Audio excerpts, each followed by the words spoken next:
ఏమంటే నీడ అనేది మనం గుర్తు చేసుకుంటే ఎక్కువగా మనం ఎక్కడికి వెళ్తాము? ఎండొచ్చినప్పుడు ఎక్కడికి వెళ్తాము?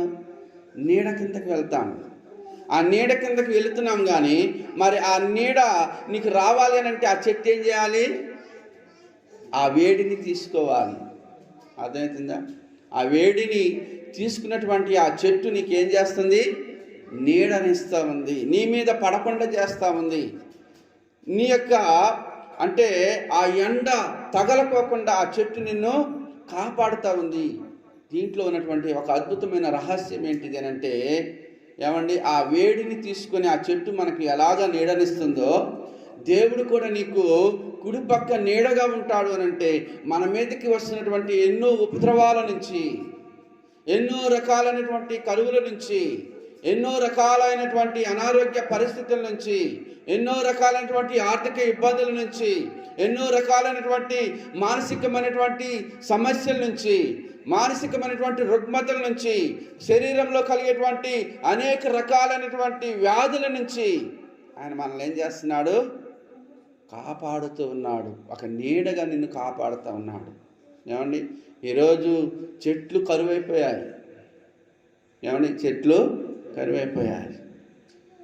సామెత ఒకటి ఉంది. ఒకప్పుడంట ఊళ్ళో యాప చెట్టు ఉండి మనిషికి చేదిస్తే ఆ చేదు మనిషిలో ఉన్నటువంటి షుగర్ని తీసేసేదంట.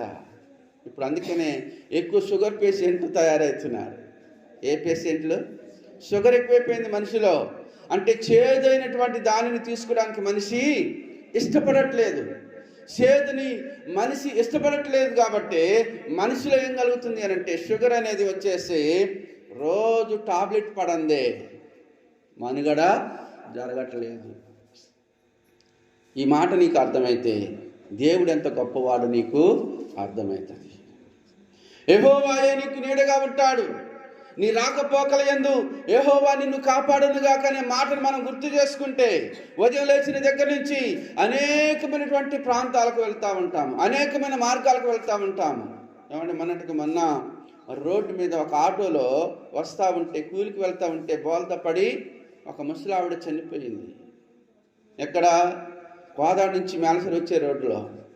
నిన్నటికి నిన్న మరి మన బోరెడ్డి లక్ష్మి అంటే అబ్రహాం శారా కుమారుడు బస్సులో వస్తూ ఉంటే డోర్ ఊడిపోయి రోడ్డు మీద పడిపోయి ఈ చేతులకి అన్ని దెబ్బలు తగిలినాయి.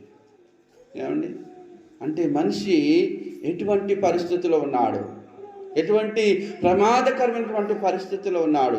ఆ ప్రమాదకరమైనటువంటి పరిస్థితులన్నీ దేవుడు తప్పించి నీకు నీడగా ఉండి